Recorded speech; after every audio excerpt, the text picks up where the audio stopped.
اس وقت ماحول اس طرح کا نہیں دیکھ رہے، آپ رخصت پر عمل کر لیں۔ ایک رستہ ہوتا ہے جس کو عزیمت کا رستہ کہتے ہیں کہ ہم حق کے لیے ڈٹ گئے ہیں، اگرچہ شریعت میں گنجائش ہے، ہمیں دین اجازت دیتا ہے کہ ہم رخصت پہ عمل کریں، لیکن ہم ڈٹ گئے کہ جان جاتی ہے تو جائے، پر ہم حق کے رستے میں کھڑے رہیں گے۔ اسے عزیمت کا رستہ کہتے ہیں، اسے راہ عزیمت کہتے ہیں کہ آپ کوئی شریعت کی گنجائش لے کے پیچھے نہیں ہٹتے، بلکہ آپ کہتے ہیں میں نے 2 قدم آگے بڑھ کے دین کی حفاظت کرنی ہے، میں رخصت پہ نہیں چلتا، میں ڈٹوں گا۔ نہیں آپ کی کن پٹی پہ کسی نے پسٹل رکھا کہ کہو کہ میں اللہ کو نہیں مانتا ورنہ گولی مار دوں گا، تو آپ جان بچانے کے لیے اگر کفر کرتے ہیں معاذ اللہ تو ٹھیک ہے، شریعت آپ کو کہتی ہے کہ آپ مجبور تھے، آپ نے ایسی بات کر دی، کوئی حرج نہیں۔ لیکن اگر آپ کہیں گے کہ جان جاتی ہے تو جائے، میں رب کا انکار نہیں کروں گا، تو پھر شہادت کا بڑا درجہ ملے گا۔ ایک رخصت ہے اور ایک عزیمت ہے۔ امام حسین رضی اللہ تعالیٰ عنہ کا جو رستہ ہے وہ عزیمت کا رستہ ہے کہ تھوڑی سی گنجائش دے کے کہ چلیں جی مجھے دین اتنی گنجائش دیتا ہے۔ آج ہم سارے ہی اللہ ماشاءاللہ راہ رخصت کے قائل ہیں، ہمیں یہاں گنجائش ملتی ہے، ہم فوری طور پر وہ رستہ اختیار کرتے ہیں۔ اللہ کے بندوں کا یہ طریقہ تھا کہ وہ شریعت کی رخصت پر فوراً عمل نہیں کرتے تھے، بلکہ وہ کہتے تھے عزیمت کا رستہ اختیار کرنا ہے، اگرچہ وہ کٹھن کیوں نہ ہو۔ اور اللہ کا قرآن بھی چاہتا ہے کہ انسان مشقت والے رستوں کا تعین کرے، جان بوجھ کے اپنے آپ کو تکلیف میں نہ ڈالے، ایسا کوئی کام نہ کرے کہ جو 2 قدم زیادہ ہو۔ اس سے بھی حضور نے منع کیا، دین راہ اعتدال ہے، لیکن ویسے انسان کو رب نے پیدا مشقت میں کیا ہے۔ مقصد حیات ہوتا ہے نا، کوئی چیز کس لیے پیدا کی گئی، یہ اپنے دل کی تختی پہ لکھ لے قرآن مجید کا فیصلہ کہ نہ آرام سکون کے لیے دنیا میں آئے ہیں، نہ بہترین کھا کے نرم گداز بستروں پہ آرام کرنے آئے ہیں، نہ اس لیے دنیا میں آئے ہیں کہ کوئی ہمارا دروازہ نہ کھٹکھٹائے، کوئی ہمیں تکلیف نہ آئے، کوئی ہمیں بیماری نہ آئے۔ یہ ہو نہیں سکتا نا، ایسا ممکن نہیں۔ اللہ کریم نے قسمیں اٹھا اٹھا کے قرآن میں کہا لا اقسم بہذا البلد، مجھے اس شہر کی قسم ہو، وانت حل بہذا البلد، اس طرح کہ اے محبوب آپ اس شہر میں موجود ہیں، مجھے شہر مکہ کی قسم ہو۔ فرمایا ووالد وما ولد، باپ کی قسم ہو اور اس کی اولاد کی قسم ہو، یعنی جناب آدم کی قسم ہو، جناب آدم کی اولاد کی قسم، شہر مکہ کی قسم، آپ اس میں تشریف فرما ہے، اس کی قسم، محبوب مجھے جناب آدم اور ان کی اولاد کی قسم۔ قسمیں اٹھا اٹھا کے رب کہتا ہے لقد خلقنا الانسان فی کبد، تحقیق ہم نے انسان کو مشقت میں رہتا ہوا پیدا کیا۔ اس کا خمیر ہی ایسا بنایا ہے کہ یہ مشقت میں رہتا ہوا پیدا کیا گیا، مشقت میں۔ آپ دیکھیے انسان رحم مادر میں ہوتا ہے، ماں کے پیٹ میں ہوتا ہے، تو ہر وقت ڈر لگا رہتا ہے ضائع نہ ہو جائے۔ پھر یہ پیدا ہوتا ہے تو کتنی تکلیفوں سے گزرتا ہے، بالکل جب نونہال ہوتا ہے تو کیسے اسے سنبھالا جاتا ہے، پھر یہ ماں کا دودھ پینے کے قابل ہوتا ہے، پھر دودھ چھڑانے کا ٹائم آتا ہے، وہ کتنا مشقت والا کام ہے، کتنا تکلیف والا کام۔ پھر یہ اپنے قدموں پہ چلنا شروع کرتا ہے تو کئی دفعہ گرتا ہے، پھر یہ تعلیم کے مراحل سے گزرتا ہے، پھر کام کاج کے مراحل سے گزرتا ہے، زندگی مشقت کے ساتھ گزارتا ہے۔ آپ کو پتہ ہے دنیا میں دکھی کون رہتے ہیں؟ جو سکھی رہنے کے چکر میں۔ دنیا میں پریشان کون رہتے ہیں؟ جو زیادہ خوشحال رہنے کے موڈ میں۔ لقد خلقنا الانسان فی کبد، پیدا کرنے والا فرماتا ہے ہم نے انسان کو مشقت میں رہتا ہوا پیدا کیا ہے، اس کا خمیر مشقت ہے، اس کو جو ترکیب کیا گیا جن عناصر سے وہ عناصر مشقت سے بنے، اس کو عمر بھر جدوجہد کی ہے۔ جو ہمارے ہاں بعض لوگ کہتے ہیں نا جی میں نے کچھ نہیں کرنا، تو آپ اپنے ساتھ زیادتی کر رہے ہیں، آپ کا خمیر ہی مشقت ہے۔ آپ بوڑھے ہو جائیں یا ریٹائر ہو جائیں یا کسی جگہ بھی چلے جائیں، وہ ہمارے بزرگ کہا کرتے تھے نا کہ اگر ہم بیٹھ گئے تو پھر ہم بیٹھ ہی گئے، لہذا بیٹھنا نہیں، کچھ نہ کچھ کرتے رہنا، مشقت، جدوجہد، عزیمت کا رستہ، آگے بڑھ کے کوشش۔ شیخ سعدی رحمۃ اللہ علیہ فرماتے ہیں کہ بہت سارے لوگ تعلیم کے مسئلے میں پریشان ہو جاتے ہیں، مایوس ہو جاتے ہیں، مجھے نہیں یاد ہوتا، مجھ سے نہیں پڑھا جاتا، یہ میرے والا کام نہیں۔ اللہ کے محبوب علیہ السلام نے تو فرمایا طلب علم ہر مسلمان پر فرض ہے، حالانکہ حضور جانتے ہیں سارے ذہین نہیں، سب کو یاد نہیں ہوتا، لیکن فرمایا ضرورت کے مطابق علم حاصل کرنا ہر مسلمان پر فرض ہے۔ کرے کیا؟ تھوڑی سی ذرا مشقت کر لو، تھوڑی ذرا محنت کر لو، تھوڑی ذرا جدوجہد کر لو۔ کسی کو 3 دفعہ دہرانے سے یاد ہوتا ہے تو چل 13 دفعہ دہرا لے، تو تھوڑا تیز ہو جائے اس کام میں۔ مشقت نہیں کرتے، سیکھتے نہیں، جدوجہد نہیں کرتے۔ ہم راہ علم کے معاملے میں وہ سختیاں نہیں جھیلتے جو ہمیں جھیلنی چاہیے، ہم اس طرح سے اس کے اندر اپنے دل کو لگاتے نہیں، ذہن کو کھپاتے نہیں، ہمارا مزاج نہیں ہوتا کہ ہم صحیح طور پر۔ نبی پاک صلی اللہ تعالیٰ علیہ وسلم کو وضو کرایا تھا حضرت عبداللہ ابن عباس نے، تو میرے کریم خوش ہو گئے اور خوش ہو کے دعا دی یا اللہ اسے علم اور حکمت عطا فرما۔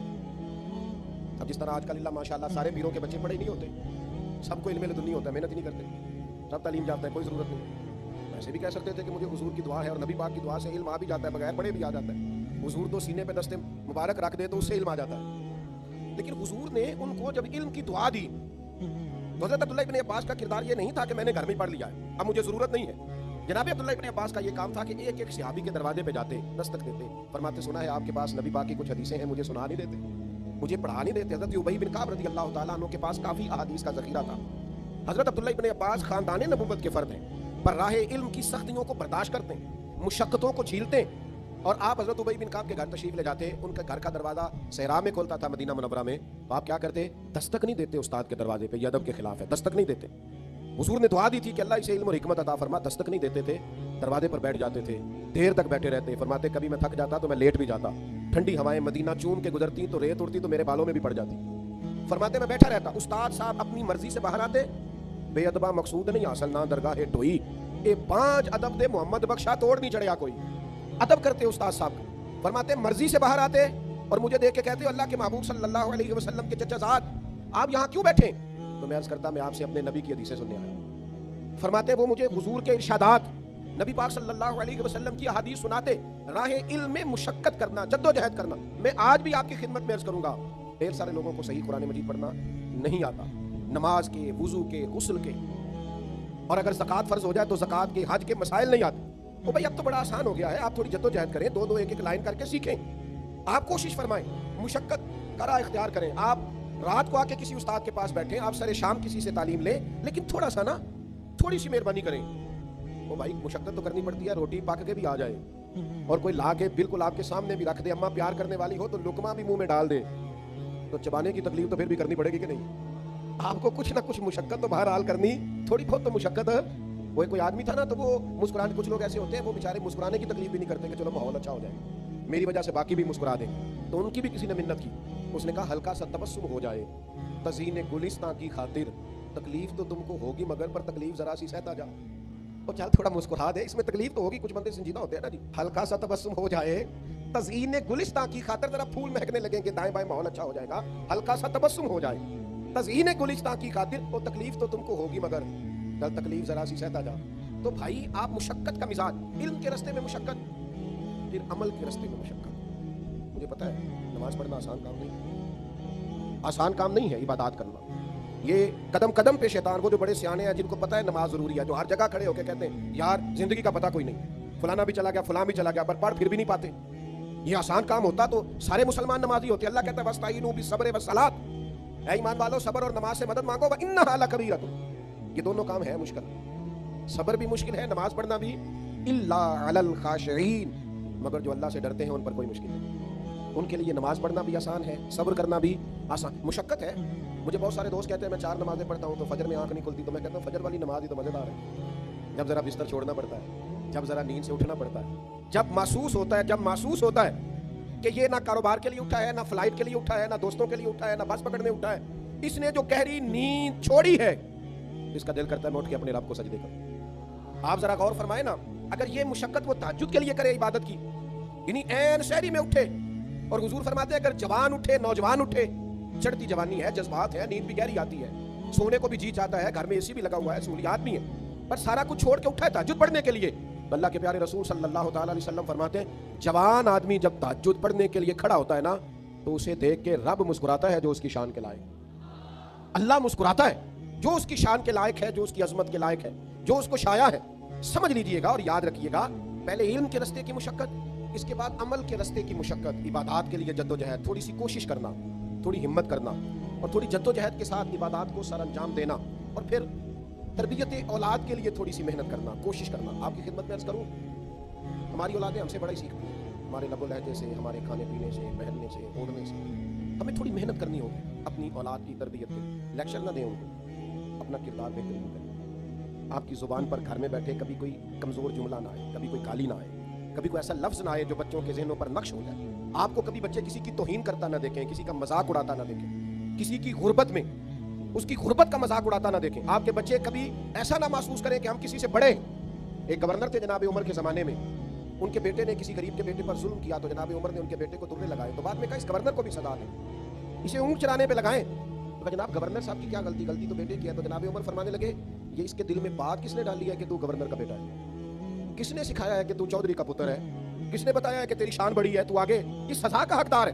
آپ کو تھوڑا سا اپنے آپ کو سمیٹنا پڑے, تھوڑی محنت کرنی پڑے گی. اب آپ بچپنے سے نکل آئیں, اب آپ کی اولاد ہے تو آپ کو سب سے پہلے اپنا کردار پیش کرنا ہوگا, آپ کو وہ رستہ اختیار کرنا ہوگا جو محنت کا رستہ ہے. پھر میں آپ کی خدمت میں عرض کروں, دین کے لیے تھوڑی جد و جہد کریں. ہر کام ہم منظم کرتے ہیں, ہر کام بہترین کرتے ہیں, دین کا کام منظم کر کے نہیں کرتے. ہماری طبیعت نہیں ہے کہ ہم غور کریں کہ دین کے کام کے لیے اس وقت کی ضروریات کیا ہیں. ہر دور کے اپنے اپنے فتنے ہوتے ہیں. اس دور کے فتنے کیا ہیں اور ان کا جواب کیا ہے، اس دور کی آزمائشیں کیا ہیں، ہمارے بچے کن پریشانیوں کا شکار ہیں۔ خدا نہ خواستہ ماضی میں اللہ تعالیٰ معاف فرمائے سینما ہوتا تھا تو روکا جا سکتا تھا، بچوں کی نگرانی کی جا سکتی تھی کہ وہاں جا کے وہ کوئی بری چیز نہ دیکھیں۔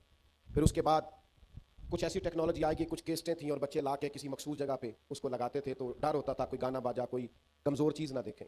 اب تو دور بدل گیا، اب تو آپ کے بچے کی جیب میں ہر چیز سمٹ کے آ گئی، وہ بیچارہ مجبور ہے، وہ تو اچھی چیز دیکھتے دیکھتے ہی اس نے تھوڑا آگے پیچھے کیا ہے تو غلیظ چیزیں آنے لگی ہیں۔ اب تو آپ کو اس پھول کی، اس نونہال کی زیادہ نگرانی کرنی، اب تو فتنہ اور طرح کا تھا، اب تو آپ کو دین کے معاملے میں اس طرح کی تربیت اسے کرنی تھی کہ وہ اپنی نظر کو بہت زیادہ بچانے والا ہو، اس کو اندازہ ہو کہ یہ بڑی بری چیز ہے، یہ غلیظ ہے، یہ میرا دین مجھے اس بدنگاہی کی اجازت نہیں دیتا، اس کو وہاں سے نکلنا تھا۔ میں پسند نہیں کرتا تھا، آج بھی پسند نہیں کرتا زیادہ تصویر سازی، میرے قبلہ عالم اجازت نہیں دیتے تھے، ان کا فتویٰ یہ تھا کہ اسے بچنا چاہیے۔ آج بھی میری طبیعت نہیں مانتی زیادہ، لیکن جب میں یہ دیکھتا ہوں نا کہ چلو موبائل پہ چلتے چلتے ہو سکتا ہے کوئی میری عاجز کی بات ہی سن لے اور کوئی ٹوٹا پوٹا جملہ اس کے دل سے ٹکرا کے گزر جائے، چلو اثر کرے نہ کرے، سن تو لے میری فریاد، نہیں ہے داد کا طالب یہ بندہ ہے آزاد، تو میں اللہ تعالیٰ مجھے کروڑ دفعہ معاف کرے اور میرے گناہوں کو اللہ درگزر کرے۔ مجھے سینکڑوں ہزاروں لوگ زندگی میں ملے ہیں انہوں نے کہا صاحب وہ آپ کے 2 جملے سنے تھے تو اللہ تعالیٰ نے دل میں اثر پیدا کر دیا تو چھوڑ دیا۔ تو سوچتے ہیں چلو کچھ سدے باب کریں، کوئی اپنے بچوں کو بچانے کی کوئی صحیح کریں، کوئی جد و جہد کریں، کس طرح یہ بچ سکتے ہیں۔ آپ فطرت کو کچلے نہیں، آپ ان کو صحیح چیز دے دیں دیکھنے کو، آپ صحیح مواقع فراہم کر دیں، دین کا کام جدید انداز میں کریں۔ آپ غور کریں، اب مدارس کو بھی بہت عمدہ ہونا چاہیے، اب مبلغین کی تیاری بھی جدید فتنوں کے لیے ہونی چاہیے، اب ہماری مشقتوں کا رخ بڑھنا چاہیے، اب ہمیں ایک ایک جوان پر، ایک ایک مسلمان پر محنت کرنی چاہیے۔ ہم کام نہیں کرتے، جد و جہد نہیں کرتے، سارے کام بڑی حکمت سے کریں گے، دانائی سے کریں گے، اس میں جدت لائیں گے، گاڑیوں میں نئی سے نئی ٹیکنالوجی آ رہی ہے، جہازوں میں آ رہی ہے، موبائلوں میں آ رہی ہے، تو مذہب کے معاملے میں آپ کیوں نہیں جدید انداز اختیار کرتے کہ جس سے لوگوں کو آپ سمجھا سکیں کہ بھئی یہ تمہاری روحانیت ہے، یہ صوفیاء کا پیغام ہے، یہ نبی پاک کی سیرت ہے۔ آپ کیوں اس طرح کتاب و سنت کا عنوان بیان کرتے ہیں کہ لوگوں کو لگے یہ بڑا مشکل کام ہے، میں نہیں کر سکتا؟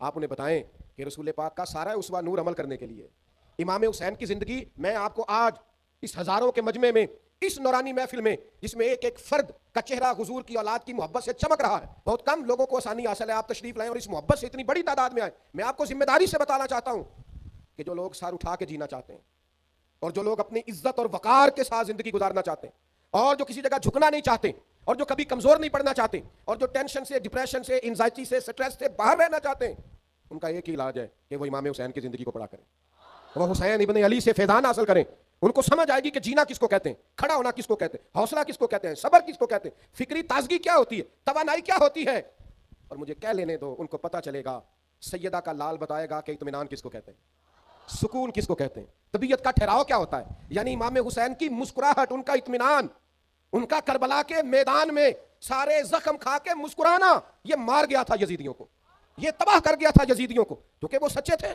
انہیں سامنے جنت نظر آ رہی تھی، نانا مصطفیٰ کریم علیہ السلام کا استقبال کرنا دکھائی دے رہا تھا، انہیں نظر آ رہا تھا مولا علی مجھے سینے سے لگائیں گے، میری ماں سیدہ مجھے اپنی باہوں میں لیں گی، نظر آ رہا تھا، کیونکہ سچے تھے، حق پہ تھے، لہذا جان بھی دی تو مسکرا مسکرا کے دی۔ ہم تو دشمن کو بھی پاکیزہ سزا دیتے ہیں، ہاتھ اٹھاتے نہیں، اسے اس کی نظروں سے گرا دیتے ہیں، ہے تھوڑا مشکل مشقت والا۔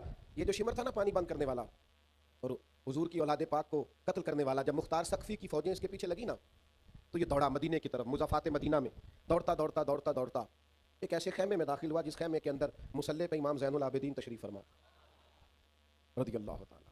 یہ نظر اٹھی امام علی مقام، دکھ بھی نہیں بندے کو بھولتے، دشمن بھی بندے کو نہیں بھولتے، جس نے تکلیف دی ہو وہ بھی اکثر یاد آتا ہے۔ تو امام نے یوں نظر اٹھائی، دیکھا، چونکہ وہ دوڑا آیا تھا، گرمی کا موسم تھا تو سانس پھولا ہوا تھا، تو امام فرمانے لگے پانی پلاؤں؟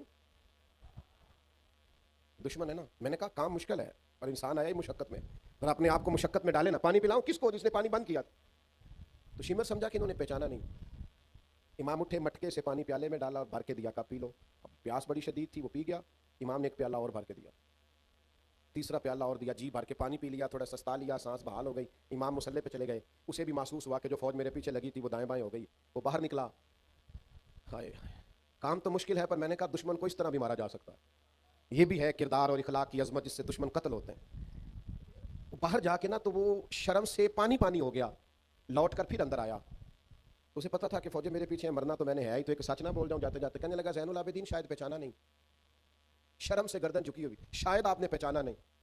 تو امام اللہ کا ذکر کر رہے تھے، یوں آنکھ مبارک اٹھائی، فرمایا کربلا میں میرا سارا خاندان تو نے پیاسا ذبح کر دیا، میں تجھے بھلا سکتا ہوں؟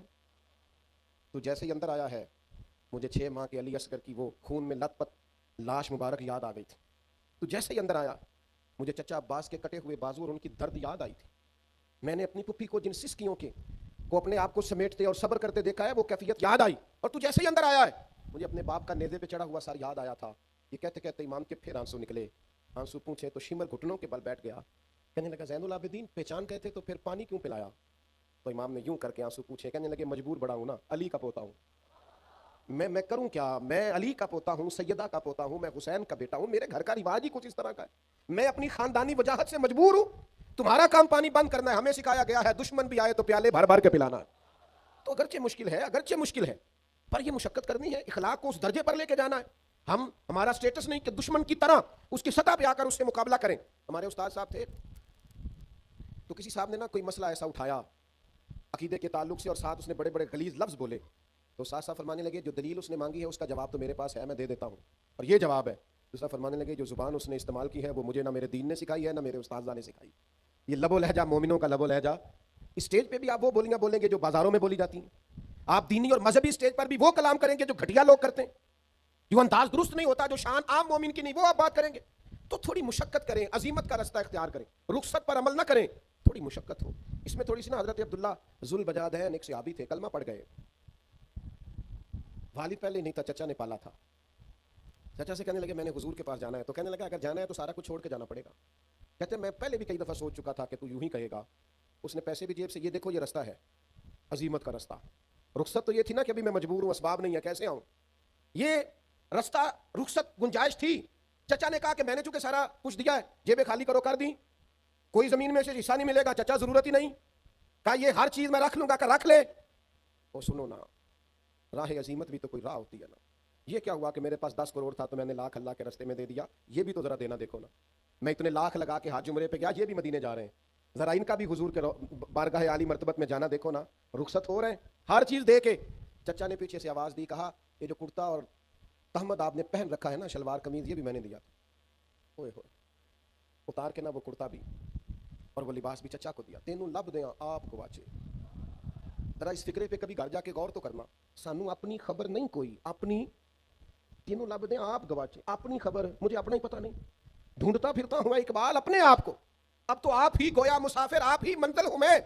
اب مجھے میرا پتہ بھی نہیں ملتا. سودا لینے کے لیے بازار گئے ہم, اور ہاتھ اس کے بکے جس کے خریدار گئے ہم, اور ان کی گلی میں ہم ایک کام سے گئے تھے, پھر ہر کام سے گئے.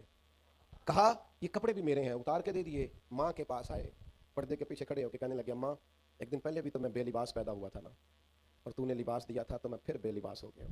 ماں نے 2 عورتوں والی چادریں دی, احرام کی طرح, ایک باندھ لی ایک اوڑھ لی. یہ راہ عظیمت کے مسافر. رات کو مدینے پہنچے تو نبی پاک نے نام رکھ دیا ذوالبجادین, 2 چادروں والا. پھر لباس بھی ملا, پھر گھر بھی ملا.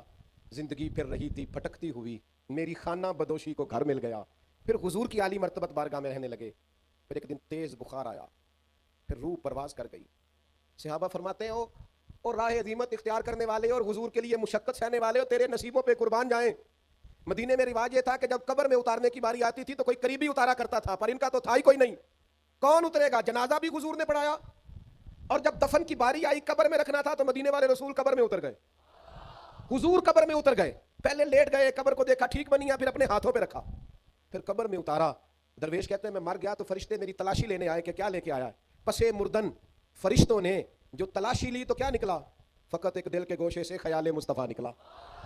نبی کریم نے قبر میں, چونکہ راہ عظیمت کے مسافر ہیں, اگر آپ وہ رستہ اختیار کریں جو رستہ اگرچہ مشقت والا ہے, اگرچہ کٹھن ہے, اگرچہ وہ رستہ مشکل ہے, لیکن بھائی امام علی مقام کا رستہ رخصت والا نہیں. جسے زندگی ہو پیاری وہ یہیں سے لوٹ جائے. میرے قافلے میں شامل کوئی کم ظرف نہیں ہے. آپ کو اگر اس راہ کا مسافر بننا ہے پھر تھوڑا سا نا ہمت کرنی پڑے گی, پھر ذرا پیروں کے چھالے سہنے پڑیں گے. سارا سال